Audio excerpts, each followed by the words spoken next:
গতকাল রাতের খিচুড়ি দিয়ে আজকে সেহরিটা করলাম। আজ থেকে ছেলের স্কুল শুরু হলো, তো দুধ কর্নফ্লেক্স খেয়ে ওকে পাঠালাম। আর স্কুলে অনেকক্ষণ থাকতে হয়, 6.5 ঘন্টা। তার জন্য ওকে স্ন্যাকের জন্য কলা দিয়ে দিলাম, আর লাঞ্চের জন্য স্যান্ডউইচ, আর দিলাম একটা কমলা লেবু। আর দুপুরবেলায় রান্না শুরু করেছি। আজকে অনেকক্ষণ দেরিতেই রান্না শুরু হলো, কারণ ছেলেকে স্কুলে পাঠিয়ে ঘুমিয়ে পড়েছিলাম। শরীরটা খুব খারাপ লাগছিলো আজকে।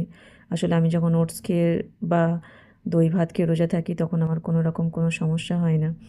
খুব সারাদিন এনার্জেটিক ফিল করি এবং কোনো রকমই কোনো প্রবলেম বুঝতে পারি না। কিন্তু আজকে আমার সারাদিনই খুব গা গুলোচ্ছিল। তার জন্য রান্নাটা শুরু করতে আজকে অনেক দেরি হলো। এখানে আমি উচ্ছে, আলু আর মাটন রান্না করছি। রান্নাটা তাড়াতাড়ি কমপ্লিট করে তারপরে গোসল করে আবার ছেলেকে স্কুলে আনতে গেলাম। 3:30টার সময় আবার ছেলেকে স্কুল থেকে নিয়ে এসে তারপরে ওকে আবার রুটি করে দিলাম। ওর রুটি খাওয়া হলে তারপর আবার একদিকে ভাত চাপিয়ে আমি ইফতারের জন্য ফল কাটতে শুরু করলাম। আলহামদুলিল্লাহ, আজকে আমাদের 6টা রোজা সম্পন্ন হলো। সবাই ভালো থাকবেন। আল্লাহ হাফেজ।